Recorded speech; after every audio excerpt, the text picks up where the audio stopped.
Welcome to Comfort Time with Aunty Yunike. It's great to be with you. Today's story is how I lost a friend to gender-based violence, GBV. So much has been said about GBV. So many efforts have been made to try and curb this vice. But despite what is being tried, we don't seem to be winning at all. In my country alone, in the third quarter of 2022, 8,730 cases were reported. And when we go out there globally, we are talking about 730 million women affected. I think that is too much. What can we do? How do we address this issue? I'll now explain to you how my friend lost her life to GBV. So a friend of mine got married, like most of us did in those years. We got married quite young, 20, 21. And so your husband becomes your safe haven. He becomes someone that you look up to. He's your friend. You're just coming from your parents' home into your husband's home. So when you think of safety, you are thinking of him. When you think of guidance, of anything else to do with your life, it's you and your husband. So after they got married, 2 years later, things changed. For 2 years, life was not so bad. But after 2 years, he just didn't want to accept that he was married. He wanted to continue with his life, and this left her feeling very lonely. She tried explaining and crying out to him, telling him, I'm lonely, you need to help, you need to be with me more, but he couldn't understand. He was working out of town, so she was alone most of the times. So first she had her baby, and that baby helped to keep her busy for a while. But after that, she needed more. She needed adult company. So she decided, okay, instead of being at home the whole time, why don't I find something to do? So she looked around. There was a lot of construction work in the area, and she decided, okay, I could actually cook for all these people who are working on these sites. And she invested in big lunch boxes, warmers, and would cook and go to those sites and sell the food.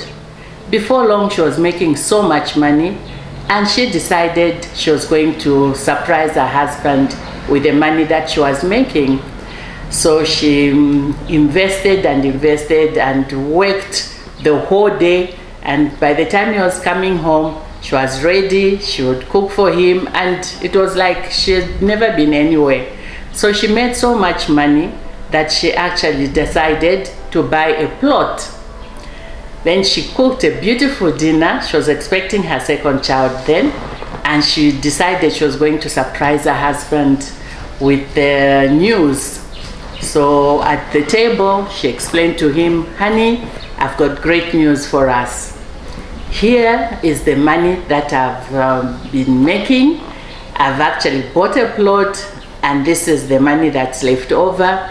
And also, I wanted to tell you that I'm pregnant. And the guy freaked out. What did he do? He decided he was having nothing to do with that. He was so angry that he actually beat her up so badly that she ended up in hospital. His ego wouldn't take the fact that the money she was presenting was more than the money he gets at the end of the month. And also, he could not accept that she was being so tenacious in what she was trying to do. She was, really focused more than he was. So she couldn't understand, because all she was trying to do was help him so that as a family they did better. So after she got in hospital, unfortunately she had a miscarriage.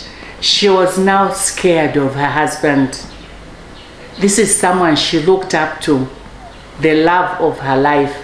But now he's someone who beat her up so badly that she lost her baby. From that time, she realized this marriage for me is over. So she continued with her work, pretending like she wasn't doing anything, saving all the money, and soon she talked to the contractors to pay her in kind instead of giving her the money. So they gave her blocks, they gave her cement, they gave her everything she needed, and she used those things to build her own house. Before long, her house was done. So she went back to the husband and she told him, my house is complete, so I am moving out. By then she had a second child. I am leaving, and if you want to come with me, you have to come with me on my terms. So he agreed, fine, what are the terms? She says, you can never be abusive. You can never beat me up. You can never mistreat me the way you've been mistreating me when I've been living in your home.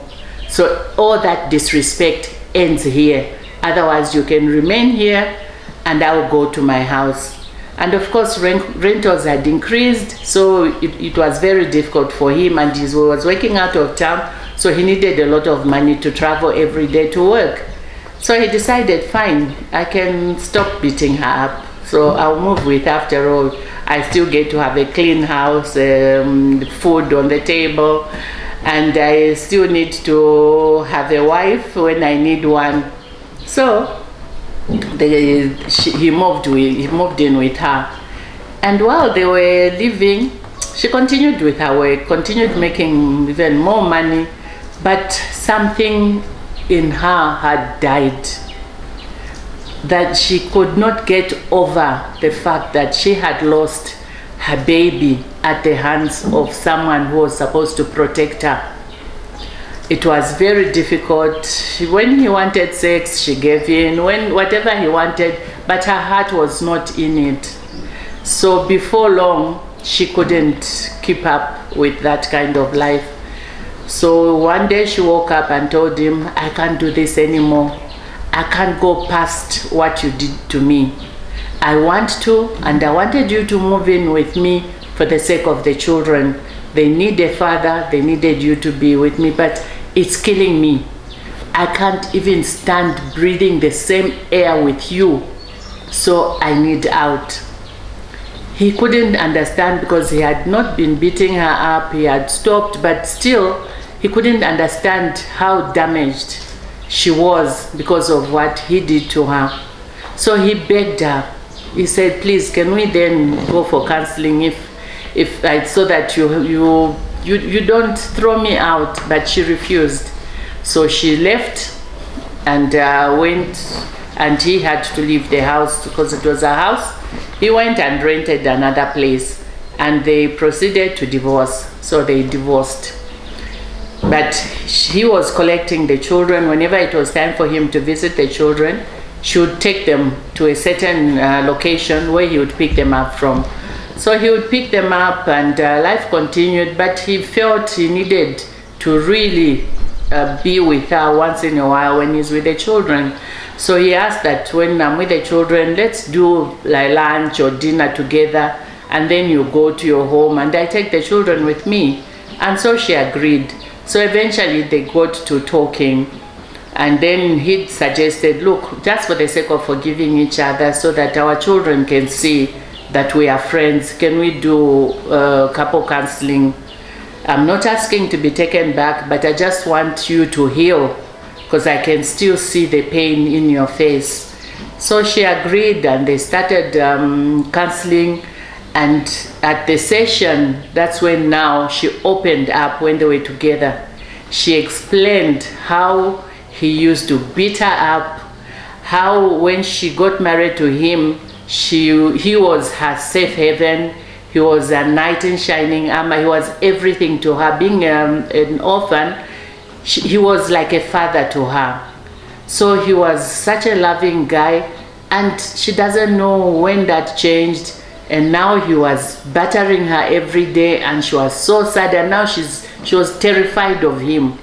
So she checked out of the relationship, checked out of the marriage when she saw that she could not depend on him. So she explained everything that they had gone through, how she felt the day that he battered her, how she felt when she lost the baby, and he was there listening. He could not believe that the person she was talking about was himself. He could not believe how evil he had been, and he was so sad. He said, please, what can I do to change that picture that you have of me?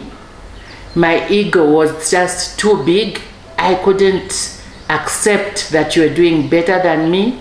You were so aggressive in your business. You were doing so much better, and I was ashamed. So instead of encouraging you, I decided to hit you to make myself feel bigger. So she said, no, I just want out. I just want to be left alone. But they continued with the therapy. They continued talking, and eventually she was able to see that he was a changed person. Then she started going for counseling on her own, and on her own counseling, she discovered that actually maybe she could let him in. She could, not for marriage, but just to start courting again. And so she accepted that they could go out and they could chat, and maybe even talk about the life before this evil came to play. And that's how now, eventually, she accepted that they could get back together for the sake of the children and for their own sake, because now they were able to see, and he was able to see that this was for sure a virtuous woman, and his pride, his ego would not let him accept who she was. So they were able to get back together, and that is how eventually the relationship was mended. Then now tragedy struck. She woke up one day and she was not feeling so well. She then collapsed. When she was taken to the hospital, she was pronounced dead on arrival. This was a shock to everybody. So when they asked for a postmortem, they did the postmortem. It was discovered that she had a clot that was moving in her body and had actually reached the heart at that point and blocked the blood flow, and that's how she died. And then the doctor said that could only have happened in two situations. Either she had had a very bad fall that was not attended to, or she had been badly battered. And this is how she got that blood clot. And of course, he knew. He was sad, but he knew that my wife has not died from a fall, a bad fall. She has died at my hands. I beat her up. I killed my wife. And now my children have no mother, and now I'm a widower because of my own insecurities. So he was very miserable, he was very sad. And the purpose of sharing this story is that we don't have to wait until tragedy hits. As soon as you have traumas that you're dealing with, have them addressed. It's for your own good and for the good of those around you. It was not necessary to have gone this far to where a life is lost. And when a life is lost, that is not the only situation that we are faced with. There are also situations where someone is so traumatized that they can't even bear to be with another person, that they are so scared they can't recover from the trauma that they went through, as was shared in Breaking Point, where a man was so broken at the hands of a woman. But fortunately for him, he went through therapy, he recovered, and he was able to have second love. So you need to do that for yourself and for the sake of those around you. You're moving around traumatized, you're again traumatizing others and yourself. And for those who have not yet subscribed, I'm please appealing to you to do so now. It's easy. You can do it even as I'm talking. You can reach out, look at your page. You'll see where it says subscribe, click on it. You'll see where it says like, click on it. It's done. And also share widely to help others.